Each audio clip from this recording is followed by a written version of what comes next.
Hello! Welcome back to my channel home made healthy delights. ఈరోజు నేను చూపించే recipe ఎగ్‌తో biryani చేస్తున్నానండి. టేస్ట్ చాలా బావుంటది. చాలా ఈజీగా కూడా చేసుకోవచ్చు. నేను చూపించినట్టు మీరు కూడా చేసుకోండి. అయితే ఫస్ట్ దానికి నేను ఒక పెద్ద ఆనియన్ తీసుకుంటున్నానండి. అది తీసుకుని స్లైసెస్ లానే చాప్ చేసుకుంటున్నాను. దాంతోపాటు ఒక పెద్ద టొమాటో, ఇది ఆప్షనల్, గుర్తుపెట్టుకోండి. ఇది చిన్న చిన్న పీసెస్గా చాప్ చేసుకొని వాటితో పాటు పచ్చిమిరపకాయలు మీ స్పైస్ లెవెల్స్కి తగ్గట్టు మీరు 3 కానీ 4 కానీ తీసుకుంటారు.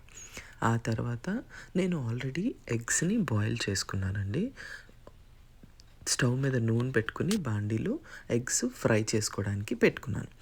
ఇవి రైస్ కోసము నేను వేరే గిన్నె పెట్టుకొని ఉడికించుకుంటున్నాను. నేను చూపించిన ఇంగ్రీడియంట్స్ అన్నీ వేసి దాంట్లో కొంచెం జింజర్ గార్లిక్ పేస్ట్, ఇంకా లెమన్ జ్యూసు, దాంతోపాటు సాల్ట్.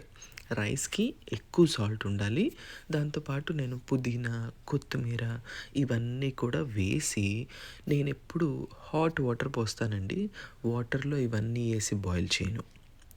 అవి అలా బాయిల్ అవుతూ ఉంటాయి. తర్వాత నేను ఎగ్స్ స్టవ్ మీద పెట్టాను కదండి, ఇవి చక్కగా మీడియం ఫ్లేమ్ మీద పెట్టుకొని ఈవెన్గా రోస్ట్ చేసుకోండి. ఇది కూడా ఆప్షనల్ స్టెప్, కానీ చాలా టేస్ట్ బాగుంటుంది. మిస్ చేసుకోవద్దు. ఇష్టం ఉన్న వాళ్ళు ఇలానే చేయండి.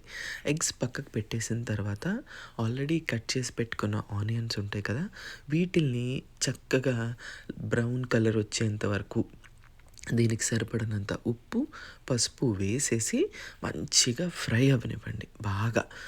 ఇది ఆనియన్స్ ఫ్రై అవ్వడానికి మనకు కొంచెం ఎలాగో టైం పడుతూ ఉంటుంది. ఇవి ఫ్రై అవుతూ ఉండగా అలా అని చెప్పి ఆనియన్స్ని మార్చేయకండి ప్లీజ్. జాగ్రత్తగా వేయించాలి. ఇదే కదా మసాలా బేస్, అందుకని. ఈలోపు నేను ఆల్రెడీ హాట్ వాటరే కదా పోసాను. సో వేడి వేడి నీళ్ళు కాబట్టి తొందరగా ఉడికొచ్చేస్తుంది. అప్పుడు 2 కప్స్ సోనా మసూరి నేను నానబెట్టుకుని ఉంచుకున్నానండి. అది నేను దాంట్లో వేసేస్తున్నాను. ఇలా చేయడం వల్ల ఈ రైస్ స్టెప్ చాలా ఫాస్ట్గా అయిపోతుంది. ఇప్పుడు ఆనియన్ కూడా ఈలోపు మంచిగా ఫ్రై అయిపోయి ఉంటుంది. తర్వాత దీనికి జింజర్ గార్లిక్ పేస్ట్ కొంచెం వేస్తే సరిపోతుందండి, ఎక్కువ అక్కర్లేదు. చికెన్ కాదు కాబట్టి, ఎగ్గే కదా, మసాలాకి జింజర్ గార్లిక్ పేస్ట్ పడితే చాలు. నేను ఒక 1/2 టీ స్పూన్ వేసాను అంతే. దాని తర్వాత పచ్చిమిరపకాయలు, కరివేపాకు చాలా బాగుంటుందండి, అసలు మిస్ చేయొద్దు. టొమాటోస్ ఇవన్నీ వేసేసుకొని దాన్ని అలా ఉడికించుకోండి.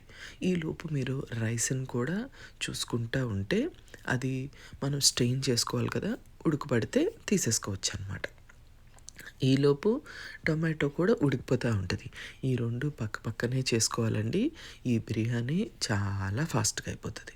ఆ తర్వాత టొమాటో కూడా మెత్తగా అయిపోయింది అని అనుకున్నాక నేను కారము, గరం మసాలా వేసేస్తాను. వేసేసి ఇప్పుడు మనకి బిర్యానీకి గ్రేవీ బేస్ రెడీ అయిపోయిందండి. తర్వాత ఆల్రెడీ ఉడకపెట్టుకున్న ఎగ్స్ ఉంటాయి కదా, అవి కూడా నేను దాంట్లో వేసేసుకుని ఫ్రై చేసేసుకున్నాను. ఒక 2 మినిట్స్ అనండి, ఎక్కువ టైం పట్టదు. ఈలోపు నేను పక్కన రైస్ బాయిల్ చేస్తున్నాను కదండి, అది 70-80% ఉడికిపోతుంది. తర్వాత దాన్ని నేను చక్కగా స్ట్రెయిన్ చేసేసుకొని ఈ ఎగ్స్ మీద లేయర్స్గా దమ్ పెట్టడానికి రైస్ వేసేస్తాను. వేసేసిన తర్వాత మూత పెట్టేసి స్టీమ్ బయటికి పోకుండా మీడియం ఫ్లేమ్ మీద ఒక 15 మినిట్స్ ఉడికిస్తాను. ఆ తర్వాత ఒక 15-20 మినిట్స్ దానికి రెస్ట్ ఇస్తాను. నాకు ఇలా తినడము ఇష్టం ఉండదండి. నేను వేరేగా మార్చుకొని మొత్తం మసాలా రైస్ అంతా కలిసేలాగా ఒక 5 మినిట్స్ దాన్ని మిక్స్ చేసి మేమైతే ఇలానే తింటాము. అందుకే మీకు కూడా ఇలానే చూపిస్తున్నాను. మిక్స్ చేసి తింటాము. దీనికి రైతా కానీ, స్లైస్డ్ ఆనియన్స్ కానీ పక్కన పెట్టుకొని ఒక చిన్న నిమ్మకాయ పెట్టుకొని తినండి. దీనికి వేరే ఏ గ్రేవీతో కూడా అవసరం లేదు. నేను చెప్పినట్టు క్వాంటిటీస్ వేసుకొని కొలతలు మీకు మసాలాకి సరిపోతాయి. మీరు టొమాటో స్కిప్ చేసినా కూడా సరిపోతాయి. చాలా టేస్ట్ బాగుంటుంది. మీరు కూడా ట్రై చేయండి. ట్రై చేసి నాకు కమెంట్ సెక్షన్లో చెప్పండి.